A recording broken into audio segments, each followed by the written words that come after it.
Twitch to reboot. Alright, welcome back to It's Not a Sport, episode 13. This week we have local fanboy Carlos as our guest. We'll be talking Endgame later. But of course, we're just going to get straight into esports. Currently, League of Legends is having an MSI.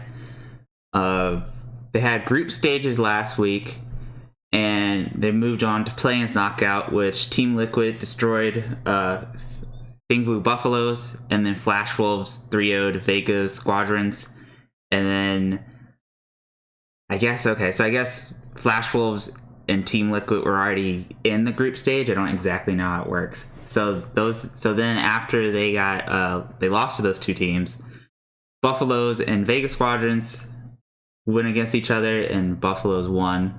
Moving into group stages, where Team Liquid is 2-0, Invictus Gaming is 2-0, SKT is 1-1, G2 is 1-1, Buffaloes is 0-2, and Flash Wolves is 0-2. That's actually really surprising. Moving on to Overwatch League, which will start up soon at the time of recording this. San Francisco is in first, Vancouver is second, followed by London, Los Angeles Gladiators, New York, Dallas, Hangzhou Spark, Shanghai Dragons, Chengdu Hunters, Seoul Dynasty, Philadelphia Fusions, Atlanta, Boston, Los Angeles Valiants, Toronto, Paris, Guangzhou Chargers, Washington, Florida, and Houston is last. In terms of game releases this week, I believe next Tuesday we'll have Rage 2 coming out on the PS4, Xbox One, and PC. That's the big one. And then I guess the other big ones are later this month. Resident Evil 4 and Resident Evil 0 will be ported to the Switch. So, in terms of news for this week, a lot of actually cool stuff. First, let's start with Randy Pitchford, Gearbox CEO, continues to say stupid shit on Twitter. This time concerning Claptrap's voice actor, who's not returning as Claptrap because of pay. A historical feat in the gaming industry, where the Riot walkout happened this week, and I know that it happened, and I know that they said that if Riot doesn't do anything by, I think, May 14th, then they're going to take actions again. But it's over forced arbitration and sexual harassment in the workplace. Some company said that Magic the Gathering is officially the world's most complex game. Sure. It's really not. Just read the cards. Congress, or a dude in Congress, will be introducing a bill to ban loot boxes and pay-to-win microtransactions. So a lot of companies already, or a lot of countries already, have already taken stands on microtransactions. China, for instance, they make you show the percentage of the items in loot boxes. I believe countries like the Netherlands have banned them straight up, and the UK has started to put restrictions on them. So it's really interesting that maybe America will now take a stand on this. Sony is having their state of play relatively soon. Yeah, the biggest news I think everyone's looking forward to will be PlayStation 5 news. Other than that, Final Fantasy VII Remake trailer kind of came out a couple days ago for this event, and it's good to just see that the project's still alive. It will continue to come out in different episodes. I guess they're kind of trying to run it like what the fuck is the game called? Life is Strange. So that's cool. It's good to see that project live. One of my favorite games. Watchmen is having a series on HBO that will air this fall. I don't know. It was cool. It was an interesting trailer. It Chapter 2, The Clown, is coming out, I think, in October. I think I was surprised to see another It movie this soon, but it looks also really good because it's like a huge time skip, and it looked pretty good. Fortnite Season 9 launched yesterday, I believe. The patch notes are out. Go ahead and read them. They redid Tilt It. They added like a Futurama tube system around the map. They removed the They removed the pump shotgun for the shitty ass like assault shotgun, which sucks ass. Yeah, it's just another Fortnite season. If you're playing it competitively, I'm sorry. It doesn't seem that good. The next Guild Wars 2 Living World update comes out Tuesday, May 14th. And last but not least, Tom Clancy Ghost Recon Breaking Point, the sequel to Tom Clancy Ghost Recon Wildlands, was announced today. Looks cool, I guess. I'm not super interested in it, but if you like Wildlands, then you'll definitely like Breaking Point. Now, let's move on to the topic at hand, which is Avengers Endgame. Carlos, give me your overall thoughts on what you thought of the movie. No, we can do spoilers, dude. If you want to just go ahead, go for it.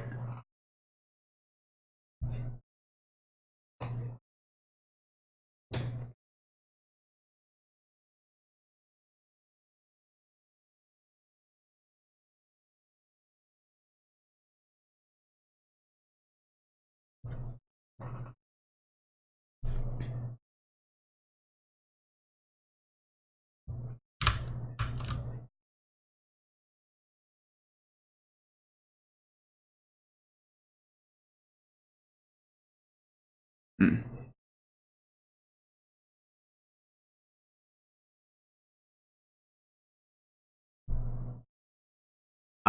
Mine was actually, you know what? I hope we're recording.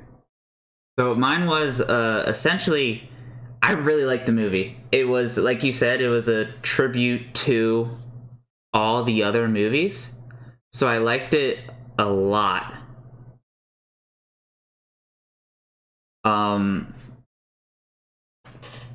I definitely had my beefs with it, but it's definitely in like not in top three, but it would be in my fourth place.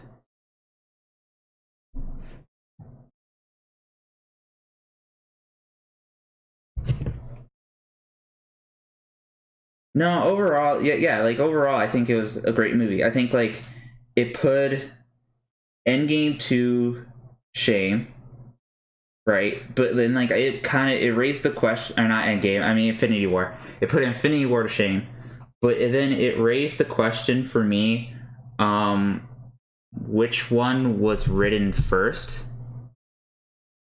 Because it just seemed like one of the big key points for me, like if you watch Infinity War and we got to the point where they're getting the Soul Stone, right? And Thanos threw Gamora off the cliff. That scene didn't have like a whole lot of emotional attachment compared to this Endgame's version of it, where they have to make a choice where either Hawkeye was going off or Black Widow was going off. So it kind of like just like that scene makes me wonder: did they write Infinity War knowing that that was going to happen in Endgame, or did they just follow that same formula that was already in Infinity War?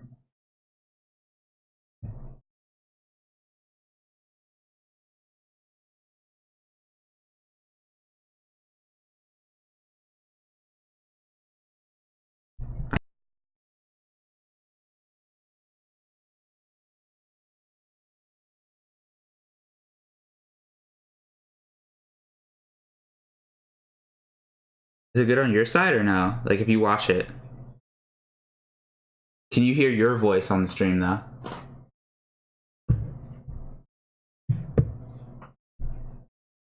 All right, so I think it's because it's in call mode. So this is what we're gonna do. We're gonna Let me disable streaming mode, and then we're gonna go just to my server. All right.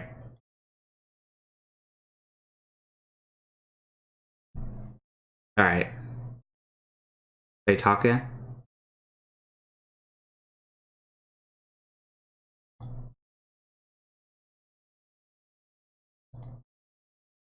Talk now. Hello. There we go. All right. So it's OBS just being fucking stupid. All right. Okay. Technical difficulties are fixed now.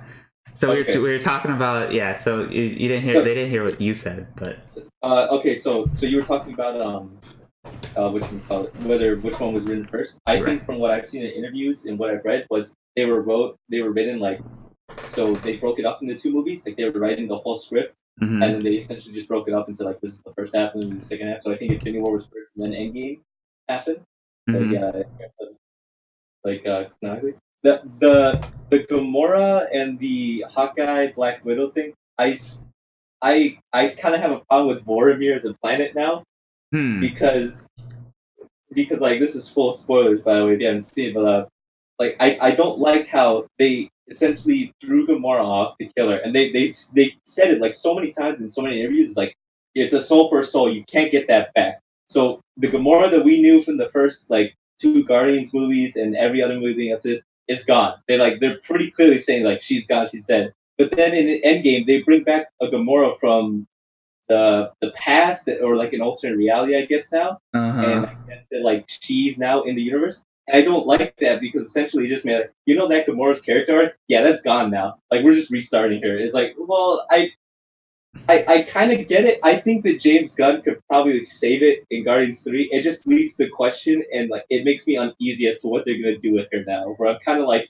did they kind of kill her off because they thought, oh, that she's gonna be doing Avatar movies now or something, or maybe like they weren't sure like what's gonna be happening with the actress. It kind of just seems like a scheduling issue. But then I'm thinking like, all the Avatar movies have been filmed already, haven't they? Like, hasn't James Cameron been like filming all these Avatar movies for like the past like 8 years, and then release like I 1 year so. after? I have no fucking idea what's going on with that series. So yeah, I'm not sure. So I'm not sure if they were like, oh, like they killed her in Infinity War, and they're like, oh, well, we got her contract re-signed, so like, let's bring her back. Or yeah, I had some problems with like the time travel thing, but we'll get to that later. I wrote down kind of my points of the movie. First thing, the opener with Hawkeye, I liked a lot. I liked how they did that. That was very well done. It was so quiet. That's what I liked about it. It was so like, it's his POV. It's not cinematic. It's like, you're looking at this guy, like, you know what's happening at this moment, and you see when the movie opens up, you're like, oh no, like you already know what's gonna happen, but watching it is just so bad. Like, it's like, no, like this whole family just like gets dusted. Yeah, well, I liked it a lot too because I was kind of comparing it to, of course, Infinity War, and I hated the Infinity War opening. It was so loud, it was jumpy, it required you to see Thor Ragnarok to understand like what the fuck is happening. And this movie is more subtle. It eased you into it, and it didn't really require you to watch Infinity War. You know, you got the message. They're gone. You know. So the opening, I really enjoyed a lot. Well, you kind of need to have seen Age of Ultron to understand that like scene. I think to like understand like why he's retired, definitely. So essentially, I changed my framing on this because it's like, you having a gripe with Infinity War. Before, I thought that it was sort of strange to be like, oh, well, I don't have to see another movie. But now I understand it, because if you didn't see that movie, you're not going to understand what's happening. And I totally see how watching that as a movie, you're going to be completely thrown, like, wait, what's happening? Wait, Thor doesn't have an eye anymore? Wait, why are they on this ship? Wait, how did Thanos get the Power Stone? And so like, I can totally see now, like, I sort of recontextualized how I see people enjoying art. It's sort of like your framing gets completely thrown off if you don't see that movie. Right. So I can see like why you did not like in Infinity War because of that now. And I think like that probably is a valid criticism. Like, as a Marvel fan, most Marvel fans that like go into seeing this movie, who have seen all of them, they're probably just gonna disregard that. But like, as a personal take and opinion, I don't think anybody can rob you of being like, that's such a dumb take. Because like, if you haven't seen the movie, obviously you'll be like, wait, what's happening here? Like, I have no idea. Like, you can't fault someone for like not liking it.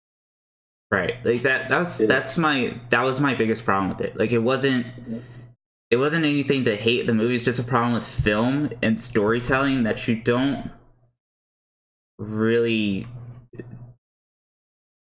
do that. You know, like if they took that scene somehow that was at the beginning of Infinity War and that was at the end of Thor Ragnarok, kind of like how I had to write a paper on like ethics and I chose God of War recently, and you know how God of War 3 opens with him climbing Mount Olympus, but you kind of don't need to know what happened in the previous God of War to understand what's happening now.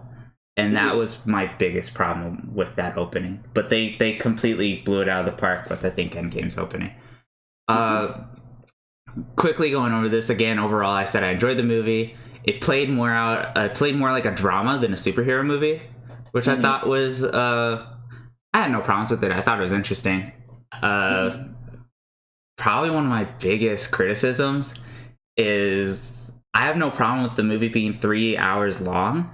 It's just that it took an hour and like 30 minutes for the movie to actually like avenge. I think they played the sentimental card a little too much. Someone told me, I think TJ told me that it was more because they wanted to introduce characters more.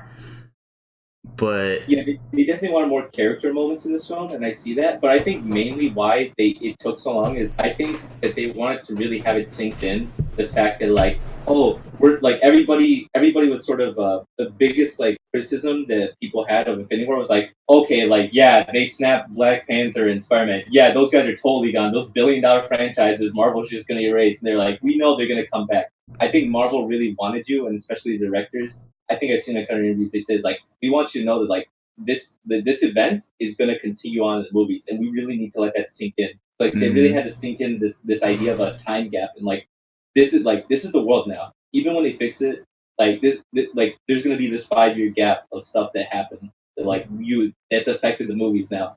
What did you think of that? Yeah, What did you think I the think time that's skip? interesting. Wait, what about? What did you think of the time skip? I think the time skip essentially just leaves room for them to. It's obviously just like room for them to have Disney Plus shows and stuff like that.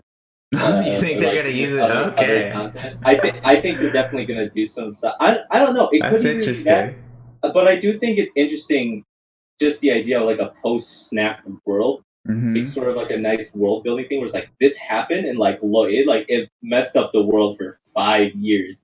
Like I like those overhead shots they have of the city of like New York. Yeah, the city, and it's like pretty barren. I think Cap has a line where it's like, "Did you see like whales are now close by due to the ships like being docked and like there's no more pollution?" And they're kind of thinking it's like, "Hey, look, Thanos kind of helped nature a little bit," and you're like, "Oh, like wait, was Thanos actually kind of right?" And then like, I think that that line he has was like, "Some people move on, but but not us." Right. And I think it's kind of powerful to play with that as a character. Like it's been 5 years, and these guys they just can't move on. Like they can't. Like they're like they lost so badly. They're like we can't move on. For like they emphasize like it's been 5 years. And Captain America's running that little circle of people. They're like trying to help him get back together. Like they even had the civilian perspective of those guys talking about like he tried going on a date and they started like crying in the middle of it because like everyone's gone. And like I just thought that was really interesting that they set that up, like the tone. Like that was a really nice way of setting up the tone. Probably could have been sped up a little bit. I think an hour and 30 minutes is probably too long. Like maybe 30 minutes, like cut from that, like an hour would be fine enough. But I think it was. I think it's a pretty cool like storytelling device.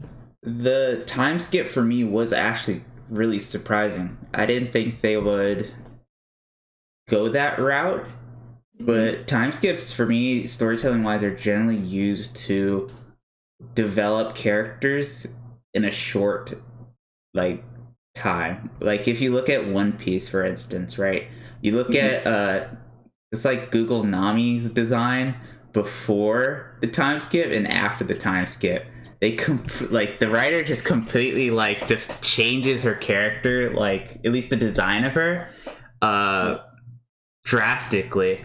And we see this with a lot of characters in Endgame. We see it with uh small. They bring Captain Marvel more up to like how she is in the comic books with like the short hair or whatever. I feel like most of the transitions were haircuts. Yeah, Like really, yeah. Kind of gets the feelings of Black Widow, but really we see it with Tony Stark and his family is where like we really saw it. So I thought that it was a very interesting move, and I did not see that one coming. Yeah, with that time skip, I'm just thinking now. I actually think it was like really nice how they had like characters react to that because like Tony Stark sort of became like reclusive and isolated. Right. He's like, I'm just gonna focus on this. I got to get my mind off of like essentially failing like my futurist movement of trying to set this up. But like now that I think about how like Captain America, like he seems sad, but like he also definitely at the beginning of the movie, some people are like, oh, he's taking this like really well, and I think it bodes well to his character because like he's already like a man out of time. So like essentially a radical change like this, he's probably like, well, yeah, it was sad, but you know we gotta keep moving on, and like he like really plays that well. I felt. Yeah. Stuff like that. Oh, can I bring up a gripe that I have? Go for it. Professor Hulk was a kind of a letdown. The character, yeah. Well, like I think it would have been cool like if they really went further in depth with Professor Hulk. I feel like we got a very surface level thing. I feel like they rushed it. Even like that one scene where he's like, "Oh, like 18 million things of gamma radiation. Here I am," and I don't know why. His facial capture most of the time, Mark Ruffalo was always smiling, and every time I looked at Professor Hulk, he really creeped me out. I don't know what it was. Yeah. Like it was just really like creepy. He was always smiling, like really weirdly. I don't know. Me and TJ were trying to figure out like that why they kind of went with that character choice for Hulk and Bruce Banner. I was thinking that it was along the lines where like if I have a contract for a dude and sometimes he's acting and sometimes he's not, I kind of want to act like I want him acting all the time, so we're just going to combine the characters. That's probably not right, but it was a very that, and what brings up that I bring up later, like what they did to Thor, were just very kind of weird changes for their characters. I think that like one of the heroes becoming super fat or something like that, what it is like funny, yeah. But the fact that they chose Thor and he remained that way for a good part of the movie was just kind of sad for me. It doesn't seem like something that like a 1,000-year-old demigod would fucking end up being. I can see that perspective. I think I was more so okay with it because I've always seen Thor like in a lot of the movies. He seems to really like this idea of the hammer, where he's always like, "Oh, I'm worthy," and he's really cocky about that. But I've always like, I guess Chris Hemsworth has really played it well because I think he always plays it as super insecure, like cockiness, like he's over cocky, like because like there's clearly something underneath, where like he doesn't think like I think in Age of Ultron when you first see him he freaks out when Captain America kind of budges the hammer, and he's like whoa, wait a minute, his facial reaction is like whoa, like I'm not the only one that could like hold this hammer, and even then like throughout the movies he seems like really like tries to dive into conflict head first because he's trying to like overcompensate. I don't know. It could maybe it's like something else, but like in Age of Ultron, where he's like, "Is that the best you got?" And then like all the Ultron bots come out, and I'm like, "Wow, like does this guy really have to say this? Is he really like? Why is he acting so overconfident?" Like, yeah, to me it was like when he didn't have the hammer after it broke, right? Like that, and him like feeling not worthy, and like him having to go on the quest for the hammer was probably one of the strongest points to me of kind of Infinity War. But and like his insecurity, so to speak, is tied to the hammer. Not really that he failed to kill Thanos. I mean, I feel like, I don't know. Like, to me, this is more of a question of not staying true to Marvel Thor so much, but staying true to mythology Thor more. and I'm not too up to date on mythology Thor, so I don't know if mythology is this happened to mythology Thor, like he failed, would he you know fucking lose his self-esteem? I just feel like that's not really the case, so Wait, real quick, have you seen Ragnarok? Have you actually yeah, gone I've back seen and Ragnarok. yeah, they play on that a lot too, or how he's Yeah. kind of insecure due to the fact that he doesn't have his hammers. Like, well, what am I? And then I like that line that what's the name of the guy that plays Odin? I forget the name of the actor. He's great, but he's like, what? You're not the god of hammers. It's like something like that. He's like trying to kind of give him a pep talk in a sort of douchebag dad way. But yeah, I think they were trying to do a more Shakespearean type thing with Thor, as opposed to Marvel comics, where it's sort of oh, he's lost what essentially what he's destined to be, the god with the worthy full hammer, and now he's kind of oh well, I don't really have anything. All my people are gone. I'm not really a legend anymore. I'm more so a failure. And I think that's mainly where I was okay, I can kind of see why he's a kind of a fat, just drunk now. Mm-hmm. Oh wait, did you? Okay, let me ask you something. So, did you think in Black Panther the "What are those" joke was cringy?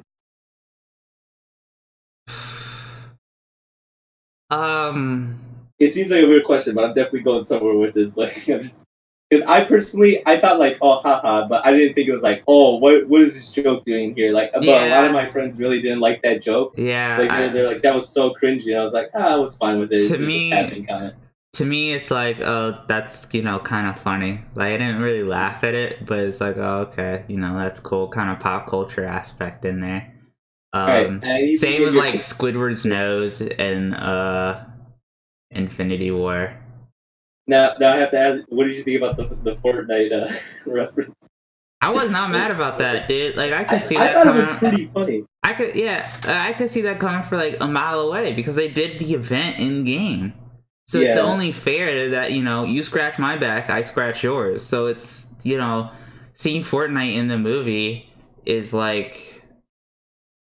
kind of a given, especially if you think about the target audience of both games hmm in the movie. It's fucking little kids, dude. They eat that shit up.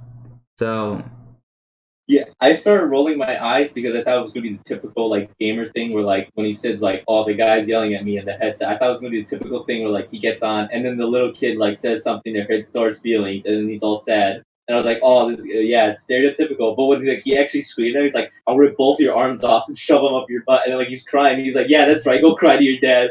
I was that. I thought that was a very unique way they did that of the classic online argument jokes. yeah, I mean, I had no problems with it whatsoever. It wasn't surprising. It was just it was there. It wasn't cringy. I think the only joke that got me was the American ass one. That one Oh, was kind of smartly done. that's American. Yeah, yeah, I kind of like it because it's Ant-Man's such a kiss ass to Captain America, and he literally compliments his ass in this movie. yeah. Oh, another funny joke I thought that was actually pretty good was how when they have to distract Tony by literally short circuiting his heart, Mm-hmm. his arc reactor, not his heart, but his electromagnet keeps the shrapnel from entering his heart. Mm-hmm. I just like how Ant-Man is very are you sure this is me? He's yeah, I'll be fine. He's like, are you sure? And he's yeah, it's fine. He's are you sure? It's well, at the third time I was okay, is he gonna die from this? Why are they focusing on it so much? And they actually showed he was convulsing on the ground, he was you could tell the shrapnel was fucking he's it's alright, I'm just gonna go into cardiac arrest for a little bit. And I thought Thor was well, I've never tried this before. And he defibrillates him, and I was oh, that's pretty cool. Yeah, I actually like those a lot of Time travel scene. yeah, why I thought this movie did so well is because of the callback to so many other films, and those small itty bitty time travel scenes, when Tony meets his father, and not really the whole or Tony meets his father, Captain America sees fucking Peggy Carter, we see what happens after they beat Loki in the first Avengers, and things like those were kind of cool itsy bitsy things. uh, like Thor meeting his mother again, things That like was that. interesting. Yeah, they're just Oh, nice. They're just nice little scenes. I'm not happy with that Loki thing. I'm really not happy. Oh, when he took the Tesseract and and disappeared. like and he disappears, and I'm like, oh, okay, Loki's back. And like I thought that they were. I was so proud of them because they really had that line with Thanos in Infinity War, like no resurrections this time. It's like, wow, like he really, like, he killed him. Like this is like permanent. And now it's like, Yeah. oh well, people really like Tom Hiddleston, so let's just fan service, Whoa. even though like it hurts the story. What did you think of like the movie's time travel explanation overall? Because I had problems with it. There's definitely problems, but I feel like it has the same problems that the comic book multiverse has. And Uh-huh. I think, like, have you seen the Spider-Man Far From Home trailer? Yeah. Yeah, how they're referencing the multiverse now. Uh-huh. And like I think that I think they're gonna go further in depth with that, and there's definitely like answers that they're gonna give. But the thing with time travel is nobody really knows how it works, Mm-hmm. so there's not like a real way to explain it. I liked and also didn't like the jokes where it's like, so wait, Back to the Future, Terminator 2, that's all bullshit. Like Bill and Ted's Excellent Adventure, like, yeah, that's all bullshit. It was like, well, what you're writing is kind of bullshit too. Like, Yeah, like it's a funny joke, but like that's how time travel usually works. Like they it's really just made yada up. yada their way through their explanation, like their how they explained their rules of time travel was Mm-hmm. just like 1 30-second scene or something like that, and they Mm-hmm. really just yada yada their way through it. So then, like later on, as a viewer, it didn't really stick in my head, and I felt like because they just yada yada through it, basically anything goes. So like Mm-hmm. when Thor brings back his hammer from the past, and the whole like again like what you mentioned before with Gamora coming back, and Mm-hmm. just things like that. The Thanos finding out about the entire plan through like technology and the and what's her name's Through like eye. Bluetooth signals. Yeah, made no fucking sense to me, and it was just like okay. I mean, it made sense, but it was kind of an eye roll. Mm-hmm. But like, I liked the ancient one, her explanation, where it's like, yeah, you're not, if you take something from here, you're not going to change your future since that timeline's always like continuous. You're just going to create a branch reality. And I thought Right. that was like really interesting, and they actually had a good analogy where it's like, well, what if we bring back to something, put it back, then we'll be clipping those branches, and that sort of like leads to that. And I think a lot. I think they actually left it very ambiguous because I think they want people to sort of theorize about it. Mm-hmm. Like I think this is very clearly a thing where they're like, okay, guys, like talk about it, like to build up more hype. It's like because they keep saying like this is the end of like the first 10 years of Marvel. But I mean, come on, did you really think Disney's gonna give up on these? They're gonna be doing these movies until they can run it into the ground or something. So like they have to like leave something into the future. Like the Uh-huh. directors were always like, it was very nice to write an ending. It's like, come on, bro, you didn't write an ending. Like you wrote an ending to some character arcs, but for the Marvel Cinematic Universe, you've written like a brand new beginning where it's like we're talking multiverse now. We're talking time travel. Yeah. We're talking about like manipulation of like quantum mechanics essentially. Right. Like also what was it? Like I want to say I think the most interesting thing I think about now like the dimensional thing is like now we can introduce really my favorite Spider-Man, which is Miles Morales. They want to do it now. Oh Uh yeah, I think that'd be pretty. I I think mean I think I it's think they it probably won't will. do it cuz Peter Parker's too like young and whatever. But I think they'll probably have team ups. Like I think the next Spider-Man movie. There's no way Sony is gonna give up this Tom Holland because like Marvel's producing. They're putting all the money in to produce these movies, and Sony's getting like a grand majority of the profits. I don't think Sony would be dumb. I know Sony's really dumb when it comes to Spider-Man, but they would have to be like incredibly like astronomically stupid to just be like, no, let's take back Spider-Man now. And I think Amy Pascal, the lady that was like, oh, the MCU Spider-Man is gonna intervene with Venom in our Sony. I don't think she's gone now. I think she took a deal with some other company. I don't think the next Sony executive would be like, "No, we're taking back this Spider. We're just gonna take away all these billions that we could potentially make." yeah. I think probably Spider-Man, the third Spider-Man movie, is gonna be some sort of like Spider-Verse type live action thing, or Mhm. maybe they're even gonna have a like. I think it'd be cool if they did something with like they set up the Sinister Six Right. Cuz I and then think like all the Spider-Man like have to come and help. I think now, like, where they want to go, or maybe they can go, is they can introduce all those kind of like young heroes that like we see in the comic books, like Spider-Man, like the Miles Morales Spider-Man, and Nova, and Miss Marvel, and all Yeah. that. Like they can establish those now. Um, How are they gonna bring the Fantastic Four and X-Men? I don't. I I don't don't see know. how unless I they do don't some know. like 5-year jump MacGuffin. Yeah. I see a lot of people theorizing like in those 5 years, like Doctor Doom has been building up Latveria. Like I feel like that would be kind of cheap. It would feel shoehorned. In 5 years, like the one of the biggest baddies in the Marvel universe is kind of like in 5 years builds up everything. It's like it kind of feels like, oh yeah, we've MacGuffined him in there. I think it would Mm-hmm. be. I think it would be. I think it would be cooler if there was some sort of event where like we literally alter reality. I feel like mutants would be way easier like Right. to just introduce. It's like this the snap created some sort of like it's activated the X gene in a bunch of people because of like the huge amount of energy that was radiated off of it or something. Like, I feel like you could pretty easily explain that because the X gene is a MacGuffin kind of anyway in comics. But I feel like the Fantastic Four would be so much harder to introduce. Mm-hmm. Yeah, I like. It can go a couple directions. I guess we won't really know until Spider-Man. Getting us back on Yeah. track a little bit.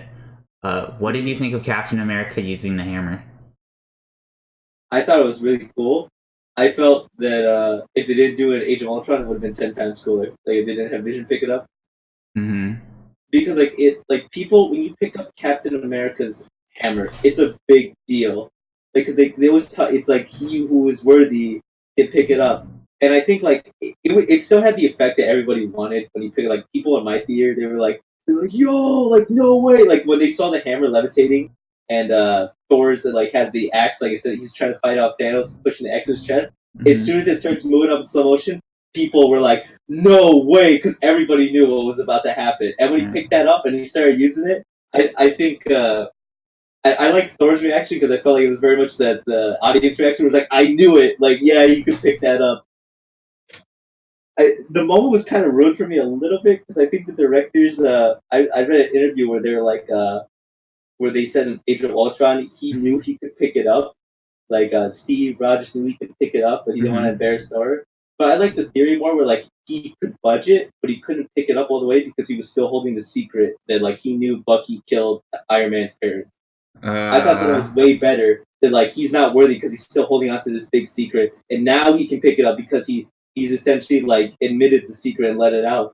But I didn't like in the interview like no like he just didn't want to embarrass her like oh that's kind of cheap like I think he would have picked it up. I don't think he would have budged it like that a little bit just like left it. And I think that's what the director of Age of Ultron meant to do is like he's not worthy like but like he's Captain America, he's pretty good. All right. What do you think of it? I. It was somewhat of a surprise to me. I mean, like for me, it was like fan service, right? Mm-hmm. And that's why I was in there. I didn't Mm-hmm. see it coming. I didn't think they would go that route. It was cool. It was definitely cool seeing him wield the hammer. Since if I think about it now, the hammer had to have some sort of use for him bringing it to the future. If he already Mm-hmm. has the axe, so it had to have some sort of uh, story use because you don't introduce just random shit into stories without it having some sort of value. Mm-hmm. So it was definitely cool to see him wield the hammer. I guess like one of my things is that he isn't my favorite character. In fact, he's Mm-hmm. one of my least favorite characters. So I'd rather see someone that I hope that I like a little bit more wield the hammer, but it makes Mm-hmm. more sense for him to wield it.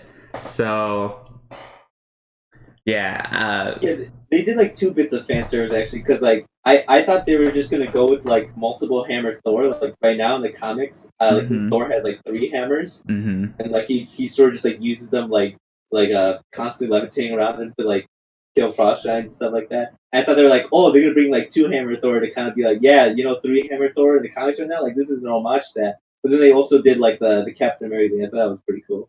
But like, I could have like who else do you think like would make a huge impact of picking up that hammer? Like you said, you would want to see someone else. See, I would have to look at like the original roster, and well, like first, like here's the thing. All right, so you have to understand that those three going against Thanos was perfect for me. That made a whole lot of sense. In fact, I'd rather just have that and it end that way than the entire fucking CGI fan service for China fighting scene. But like, so you didn't like that scene? It was cool, but every fucking movie does it now, and I'm kind of over it. So okay, I can see that. All right, because we'll talk about the battle after this, but like finish your yeah. So having those three, right, and then I think of the other original roster, which would be like Hulk, which would probably be the second choice if it was like OG Hulk, not like this mixture bullshit. Would be the second choice of wielding the hammer.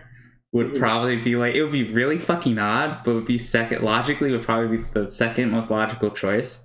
And then who else? Hawkeye and Widow are like the other two remaining. And you know they're definitely not wielding the hammer. So I don't know. Like if out of anyone, probably again he makes so much sense. But he's just not my favorite character, so it's like okay, Oh yeah, I get. Like I wasn't looking for like a logical explanation. I'm just saying like in like a cool person that you think picking up with like pretty cool. Like it doesn't have to make sense. Like there's so many. Like I would like let's just say you can even introduce other characters like that aren't in the movie. I would say Iron Man, but I think they did him good with stones. And then so like logically picking up the hammer, I don't know. I really have to think on it. Yeah, I would say Black Panther, but no, not really. I wouldn't think of it. He's just one of my favorite characters. I want him to have the hammer.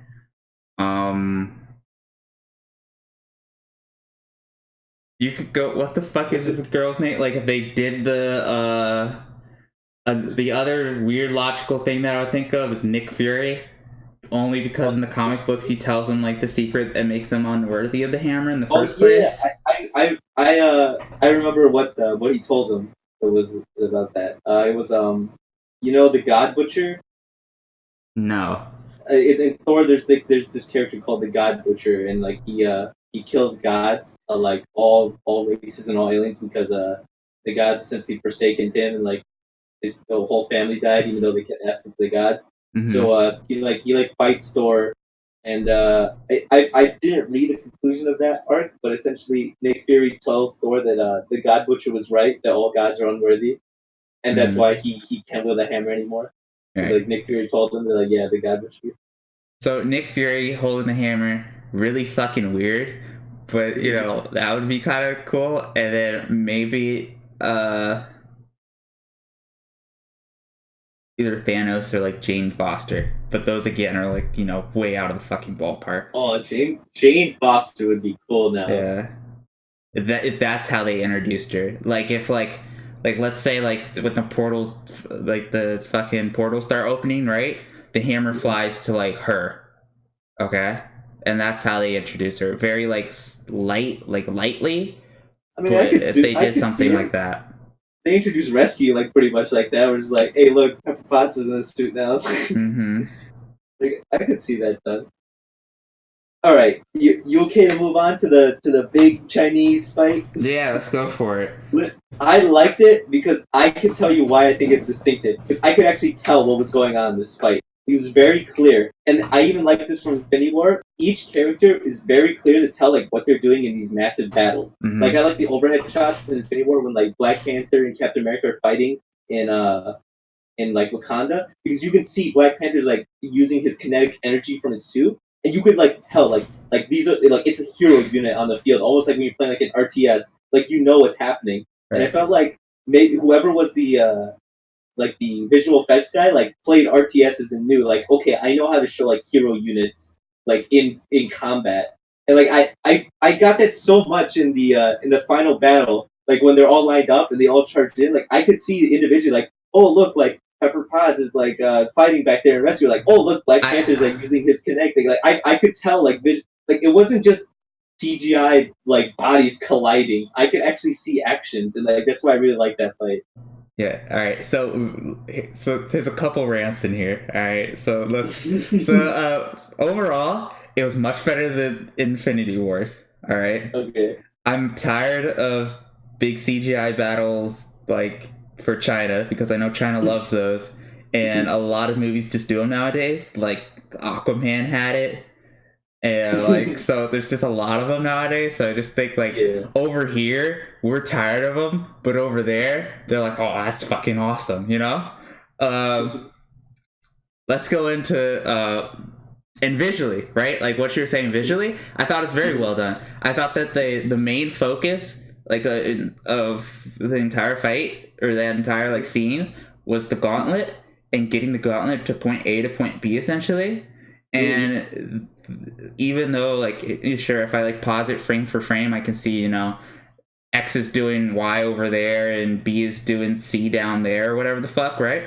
But I'm still focused on the gauntlet and what's happening with that. Here's the rant. Okay. Black Panther, right? They had his ass play a wide receiver. Why do all black people, right? Why do all black people gotta be wide receiver? Alright, that's part one. Part two, how come this is the only nigga showing up with the full army? Okay? Like no, they brought the sorcerers from Doctor Strange. You're right. Okay. Yeah, so Doctor Strange pulled his weight. But then where's like Iron Man's armor suit army, right? Where's that? Yeah. Where's? Well, I thought they were gonna bring because like they had those leaked Lego sets with all those armory, like the armory battles. And I was like, oh snap! Is Iron Man gonna like have like his suits of armor ready again? But like they kind of didn't do that. I was like, oh, this kind of. Hey. Oh, I guess they don't want to backtrack on. Where's just like my normal army dudes? You know, like my UN guys, right? Yeah. Where's my Navy SEALs? Yeah, I don't... Wait, hold on. Give me 1 second. Yeah, that's cool. It was real fast.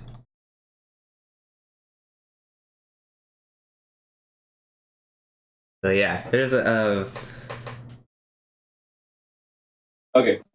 So yeah, so what you call it? I see that, and so yeah, I don't really I feel like there should have been like at least some.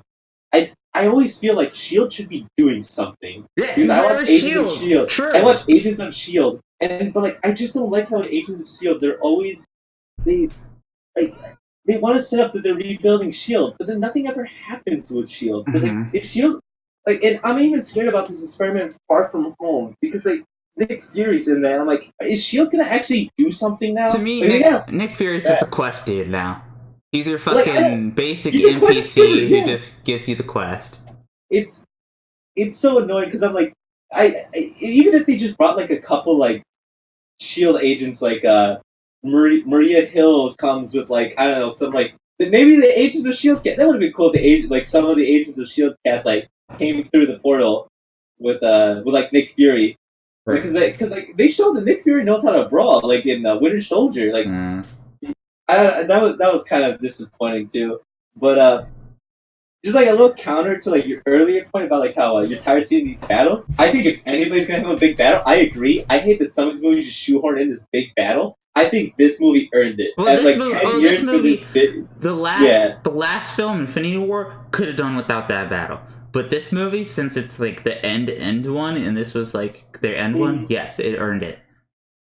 But also, what I wanted from that big battle, I was so glad. I'm like, oh, they're going back in time. The Black Order's come back because I felt like they did the Black Order so dirty in Infinity War. Whereas like they were so useless. Like the Black Order's like they're Thanos' children, and they just decimate. Like one of them alone could decimate all the Avengers. Like wow, like this is a big deal. And then like they just like Bruce Banner attaches a hand onto Full Obsidian and launches him in the air, and he dies. Like wow, like these guys suck. These guys are terrible. And I was like, oh, they're bringing them back. They're going to be in the battlefield. I was hoping there would be like some small like hero team ups in those moments, like they're fighting like the Black Order as well as like taking on like all the regular units. Right. My second problem, and this is overall, Captain Marvel, right? She is a Deus Ex Machina the entire movie. That's just not how you use a character.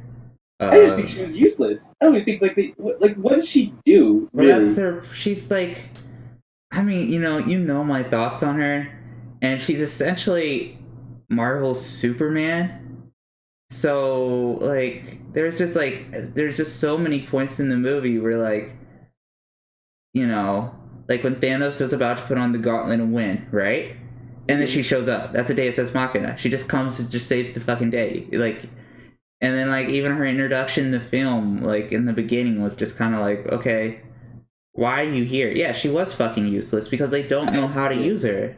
I feel like they're doing her really bad because even in her solo movie, they kind of just make the conflict more an internal struggle. But then like they hype up the Kree, and she kind of just like does away with them like a second. Yeah. And even in this movie, I want to say that like because I was afraid that Captain Marvel was like she can 1v1 Thanos. Like there's no way they'll do that. They're not dumb enough. But then they weren't dumb enough to do that. But in this movie, they're kind of like hinting at like how strong she is, but we don't even really know power levels. It's sort of becoming a Dragon Ball Z problem. But like Thanos didn't have any of the stones. That's why he kind of got like completely destroyed at the beginning of the movie, and he's like he was half dead from destroying them. And even at the end, when he's like 1v1ing these guys, like you can't really tell power levels because Thanos, it seems like he's getting completely destroyed in a fight, and then like he's like, oh well, I'm perfectly fine now. Even that Mjolnir fight when like he uses the lightning strike on him and he kind of like freaks out on the ground. All he does is like broke his helmet, and it's like what are the power levels here? Like I need to tell like who's really strong, and like Tony Stark he literally has like an unlimited supply of nanotech. Yeah, that's some bullshit. let's just get that out. I already knew they had to kill both those characters off, or like at least take them out, because Tony Stark can just solve any problem now with nano machines, and like he's just too powerful. So obviously they had to get rid of him. Captain America with Mjolnir, it's like what are you gonna do? Like he has Mjolnir now, he's so overpowered. Like what's Hydra gonna stop him with Mjolnir? Like no, you gotta get rid of that character. I don't know. It's just I just need them to like be more concise with power levels, because I feel like Captain Marvel is ultimately useless and like somewhat kind of powerful. It's just because I want to see another scene where like I like that scene where Thanos pulls out the Power Stone and just decks her in the face. Mm-hmm. I was like, you see, that's Thanos using his smarts, like in the original Gauntlet quest, like when he's going for the Power Stone and like he tricks that guy by getting him in its face. Like, what's the guy who holds the Power Stone? Have you read that story? I have not. I should though, but I have not. There's like a story before the original Infinity Gauntlet where it's Thanos collecting all the Infinity Stones. And there's one story where one guy possesses the Power Stone, where he's like essentially this gladiator. Mm-hmm. And the way Thanos tricks him is like, obviously I can't win this guy in one-on-one combat. So what he gets the guy to do is to like essentially destroy the planet that they're on with the Power Stone, and now he's moving motionless in space. And like since you cannot project yourself or like move yourself in space because you're weightless, you can't project yourself using anything unless you stop anything. He's like, okay, I'm just gonna leave you there, and then I'll come back for the stone when you're dead, because nobody's gonna come and pick you up. Or you can just give me the stone and then I'll drop you off on a planet. And like I was like, wow, like Thanos is not only powerful, but he's like really smart. And I thought that was like a nice callback, kind of like in the movie where he picks the Power Stone. He's like, well, obviously I can't just like kill her, and she's not letting me like close the gauntlet, so I'm just gonna rip this thing out and deck her in the face. And he completely knocks her out of the fight. I was like, wow, that's pretty cool. Right. So lastly, because we're definitely over time, I want to talk about the Dash, but before that, let's talk about, first off, just getting out the rain out of the way. Fuck Falcon. I hate Falcon. I hate him. I hate him with a passion, bro. Like that entire scene, right, where like we get to the end and Captain America's going to return stones, right? Falcon's first words that come out of his mouth are, "You want me to go with you?" Chill, bro. Chill. And then he doesn't come back, right? And then they're like, bring him back. He's the first one to start panicking. Not even Bucky, who's been with Cap for like years. It's fucking Falcon. He's like, you talked about Ant-Man being a kiss ass. Fucking Falcon's on an entirely different level. So that's my Falcon ran out of the way. I thought like, okay, cool. Now we get Falcon Captain America. Yeah, all right, cool. That's a nice introduction to him. And it's a nice way to let the actor who plays Captain America go, because I know he didn't want to act anymore in the Marvel movies. He wanted to move on. Mm-hmm. So it was a nice way to let him go and a nice way to kill off that character. Mm-hmm. What did you think of that, and of course Tony Stark's demise? I think it's fine. I could see why you don't like Falcon, because like it's just also as a black person, and just like having a black dude just kiss like a white dude's ass, just like, it's not even like, that's not a huge racist problem, but it's just a small kind of racist kind of like war that never ends between like black people and white people. Just that, it's just not good. I can't even, well, I'm not even going to speak on that because like I can't ultimately speak in a very important way on that because I'm Hispanic. I'm not black. Yeah. So I mean, like, there's always gonna be tidbits of that too. Like we saw that with like when Captain Marvel's like, oh, I have backup, and they had the time for like all the women scene. Now, like in the time that we live in, there's always gonna be things like that, and that's fine. Yeah. But when you get to like I'm cool, like putting like women in power positions like that too was cool, and that's like why one of the reasons people like Black Panther so much is because it kind of questioned that, and it put like black people in a position of power. But then we go to fucking Falcon, who's the exact opposite of that, and it just kind of ruins it for us. I'll say that it completely ruins it. Like from my perspective, I've always looked at the Falcon character as like, yeah, he's like really nice with Steve. It's because I'm like, he's totally going to be the new Captain America. There's no way they're going to give it to Bucky. Mm-hmm. It's like I don't mean to sound like this isn't like a nationalist or a racist. I just think that like what Disney might have been thinking, or at least some of the writers, like the actor who plays Bucky looks too Romanian to play Captain America. Like he looks very European, not like American. Like still, like Chris Evans is like the image of like blonde American like army man. Yeah, like, he does play that really well. But then you look at Bucky, it's like kind of longish hair, like. He's like eccentric Romanian guy, like the Winter Soldier. Like he seems more fit for that. And I think that like with the Falcon, Anthony Mackie, I think Anthony Mackie's like he's a really funny actor. Like I've seen his interviews and stuff like that. And I've seen him in a couple other movies, like 8 Mile. I saw him in that. I think that's the first movie I ever saw him in. He was the guy that Eminem rap battles with at the end. And I always saw him as like, yeah, like he does some cool moments, but like he's gonna be the next Captain America. That's what like I was like, it pretty much set it up. But now if they ruin him as Captain America, he's like absolute dog shit. He doesn't do anything. I'm like, well then yeah, his entire character arc is ruined. Like I'm not ready to sort of like make a judgment call on him because I don't know enough about him. And if you want to make a judgment call, it's like, well, we don't hear anything from Falcon. I can completely agree with you. Like we really don't get anything from him. There was a really great introduction in Winter Soldier where he's like on your left. And it's like, like he's like, oh, he's mad that Captain America keeps like overrunning him. And then they're both servicemen, so they both like build a friendship over that. And I was like, that's a cool introduction. Then we get nothing after that. Yeah. We just get him being like, all right, Cap, I got you. Like, all right, let's go, Cap. And it's like, all right, well, there's nothing really here for me to like get invested in. Yeah. But now I think it's okay that even like in the comic books too, because he's like the new Captain America, but there's still Steve Rogers Captain America, so they just kind of undermine him as a character. The comics really don't know what they're doing. They don't. Change, I mean, like I know, like in the comic book world, Marvel's not. They're not in the fucking driver's seat. That's all DC, but vice versa in the movie world. Tony Stark's death. What did you think? I think it was a great end to that character. Like I hate to see Iron Man go. It's Robert Downey. He is Iron Man. At least you get Tropic Thunder too, man. That's all I'm saying. Survive. That's what I was thinking when he said. I was like, survive. But for me, it really hit emotionally because like I went to go see Iron Man 1 like in theaters and I was really hyped for that. Because, I saw that with my grandfather. Yeah, I grew up watching the like '90s Spider-Man like animated show, and at the same time they also had the Iron Man animated show, and that's where I learned about the Mandarin because in that they really go in deep depth about. You talking about Iron Man Armored Adventures? I think so. I think that might be it. Yeah, and, like, I watched that, and I was like, this was like I watched a lot of those older sort of animated cartoon shows like that and Batman animated series like TMNT. the Spider-Man and Friends, the one with Iceman and the name of the girl that was on the team as well. But, like, that's what I was really happy when I saw, like, oh, they're making an Iron Man movie. I saw the Hulk movie, but it's like, it was I with never my saw that. cousins. I never saw that. Hispanic people really like the Hulk. I don't know why. Like, they really like Spider-Man too, but, like, they also like the Hulk a lot. They like the OG, like, three. They had, like Hulk, Spider-Man, and Iron Man. Those are, like, the three that they, like, really like. And I saw the Incredible Hulk.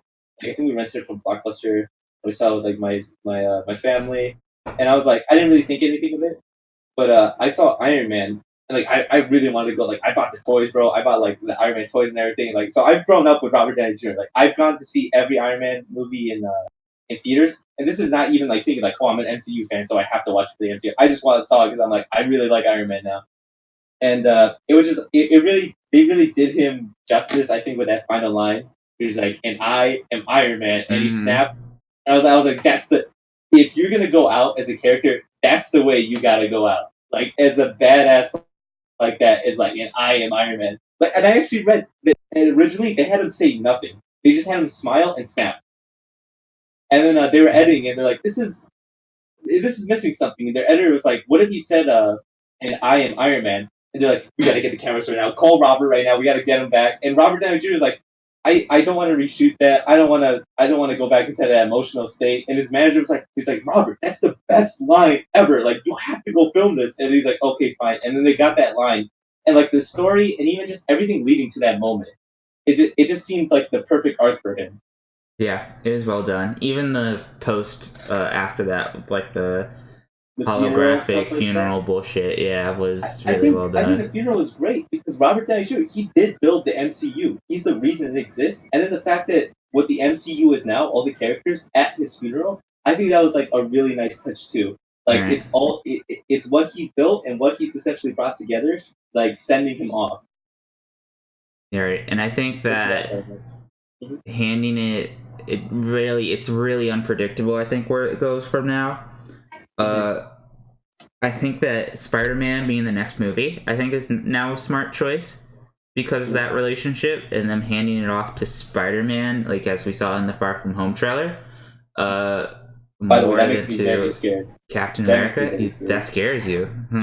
I don't like that line where he's like, "So what are you, the next Iron Man?" No, dude, he's Spider-Man. Don't make him the next Iron Man. Make him Spider-Man. I hope in the movie, well, I like think they have a scene. They always had that problem. I know, but like I hope in the movie they have that scene where he's like, "No, I'm not the next Iron Man. I'm the next Spider-Man. Like I'm not like he was Iron Man. I'm Spider-Man." He's like I'm gonna do what's right for people, but I'm my own person. I'm gonna do it my own way. You don't want him. You don't want him to become what he was in the comic books for a while, where he was just fucking. No, I don't. I don't want him to become like Spider Ink or like yeah. I don't want that. And like I think like the character of Iron Man could be done again with like his daughter or something, or like with Riri Williams. I think that's fine. They could probably find a good way to do it. I just want like it's Spider Man. Don't make him Iron Man. Like you can have Iron Man be a big part because Iron Man is a pretty big part of Spider Man's like history and stuff like that in terms of, like in the comics with Civil War, how he gives him the Iron Spider suit. I think it's really cool. But like he's Spider Man, okay? Like he's not Iron Man, okay? They'll just completely like destroy his one character because I don't know. But I think they'll do that. Right. Wrapping up, any closing remarks, Carlos? I don't know. It's just I think it's just like as a closing like for the movies. I think it's very like it's very cool how Marvel they wanted to do this. They set up Thanos and they actually were able to do it. Like the span of like what it was like 23 movies in 10 years. Yeah. Like this is a cinematic event right here, and like, I think the box office tells that the fact that it made like $1 billion the first week.